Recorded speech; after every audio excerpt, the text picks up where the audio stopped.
right. Thank you very much. Yeah. Well, it was another 500 week for me, everyone. I had a 2-2 record. The Bears kind of saved me with losing only by 3. I took the Bears plus 3.5, so I won by half a point. So 2 for 2 on the week put me at 9-7 for the season after 16 picks. So again, follow me along every week. 4 new games for today. First game, I have Texans Falcons. Now, we talked a little bit earlier about Handy and his Falcons and about Desmond Ridder there. Not a great showing in London against the Jaguars, but the Texans have won a few games, and they're looking pretty good. You got Damian Pierce in the running game. You got some kid by the name of C.J. Stroud flinging the ball to Nico Collins and a couple of other guys. But the Falcons are actually favored in this game by 2.5 points. So I'm going to go the opposite. I'm going to take the Texans plus the 2.5 going into this week. I just feel like they're riding the momentum. C.J. Stroud is gaining confidence, and the Texas defense is not that bad.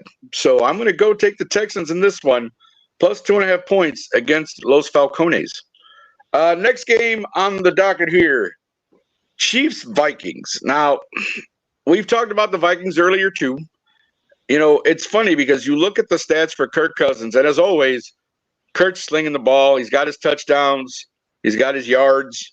But the Vikings can't win. They finally got their first win against Carolina this weekend, which Carolina was winless as well, so they just go to 0-4 like the Bears. And the Chiefs, you know, struggled a little bit with the old Nueva York Jets on Sunday night. But I still think the Chiefs are who they are. They still have Travis Kelce. I mean, Isaiah Pacheco had a breakout game the other night. You still got Sky Moore and a few other guys there. So I actually, you know, the Vikings, though, are getting 6 points. And I hemmed and hawed with this one. But I just feel like, man, with Kirk Cousins slinging the ball the way that he is, and as Tina talked about, Kansas City has a tendency to start slow and build momentum as the season grows.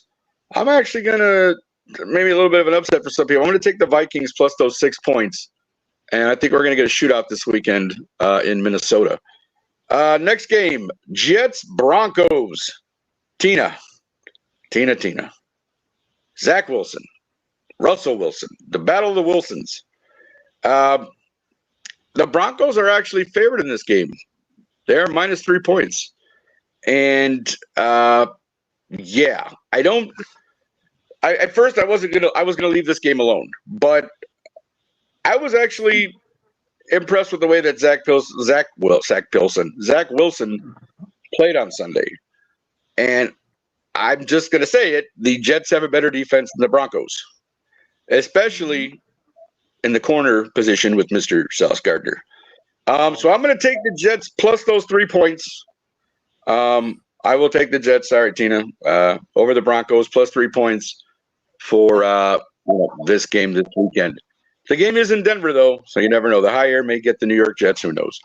But last game is the Titans and the Colts. Now, as we saw on Sunday, Derrick Henry got going.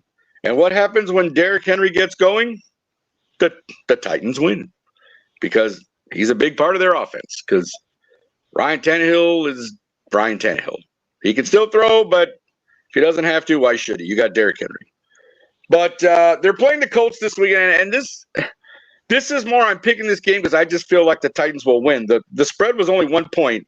And again, the Colts are at home, so they were favored by a point, -1.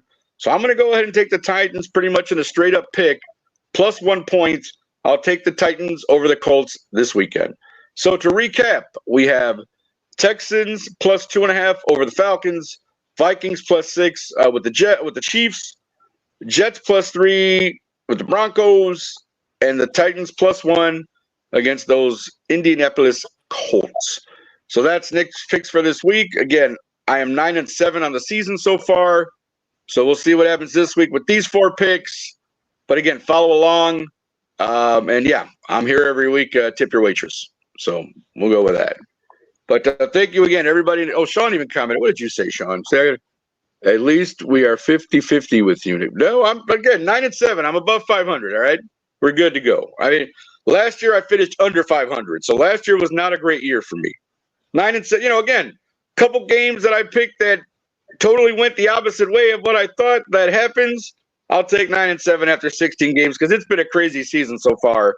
But just the way teams have played and all that stuff, so I'll take 9-7 after 4 weeks, no problem.